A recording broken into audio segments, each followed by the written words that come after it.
تحریک منہاج القرآن دریا خان کے زیر اہتمام 21واں سالانہ مرکزی مشل بردار جلوس اور محفل میلاد مصطفیٰ صلی اللہ علیہ وآلہ وسلم، علماء، مشائخ، تاجر برادری اور شہریوں کی بھرپور شرکت۔ رپورٹ ایم سعید بشارتی اور آپ دیکھ رہے ہیں آج تک۔ آج تک کی ویڈیوز دیکھنے کے لیے ہمارا چینل سبسکرائب کیجئے اور بیل آئیکن کو کلک کیجئے تاکہ آپ ہماری آنے والی ویڈیوز سے باخبر رہ سکیں۔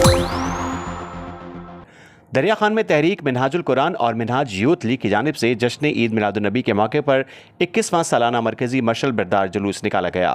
جلوس میں خصوصی طور پر شریک رہے ڈویژنل صدر تحریک منہاج القرآن سرگودا غربی علامہ شوکت علی مصطفی، ڈویژنل ناظم دعوت و تربیت ڈاکٹر محمد اسلم خان، ماسٹر علامہ مرتضیٰ سلیم باروی، پروفیسر ڈاکٹر عبدالمجید مظہری، ضلعی صدر علماء کونسل علامہ عبدالغفار طاہر مظہری، تحصیل صدر علماء کونسل علامہ قاری نور زمان قادری، علامہ سید محمد ندیم شاہ، تحصیل صدر تحریک منہاج القرآن دریا خان ڈاکٹر پروان انجم اور کارکنان صدر و اراکین انجمن غلامان مصطفیٰ صلی اللہ علیہ وآلہ وسلم دریا خان، انجمن تاجران دریا خان اور انجمن تحفظ دکانداران۔ جلوس کا آغاز جامع مسجد 12ویں سے ہوا۔ شرکا ہاتھوں میں مشعلیں، اس میں محمد صلی اللہ علیہ وآلہ وسلم کے خطبے، روضہ رسول کے پرچم اور منہاج القرآن کے جھنڈے اٹھائے درود و سلام اور مصطفیٰ صلی اللہ علیہ وآلہ وسلم کے نعرے بلند کرتے ہوئے رواں دواں رہے۔ مختلف مقامات پر پھولوں کی پتیوں سے ان کا استقبال کیا گیا۔ اسٹیٹ سیکریٹری کے فرائض علامہ عبدالغفار قادری نے سر انجام دیے۔ جلوس سے پروفیسر ڈاکٹر حافظ عبدالمجید مظہری، علامہ مولانا نور زمان فاضل منہاج یونیورسٹی، صدر منہاج علماء کونسل دریا خان ڈاکٹر محمد اسلم خان اور ماسٹر علامہ مرتضیٰ سلیم باروی نے خطاب کیا۔ شرکا میں علماء، مشائخ، وکلاء، صحافی، سیاسی و سماجی شخصیات بھی شریک ہوئیں، جن میں شامل تھے علامہ قاری محبوب عالم قادری، علامہ حافظ منیر احمد قادری، علامہ نیاز حسین اوان، علامہ محمد رمضان قادری، علامہ سید نعیم شاہ، ملک عمر دین نصیروی۔ ممبر امن کمیٹی جلوس کا اختتام مرکز اہل سنت محبوبی توکلی میں ہوا،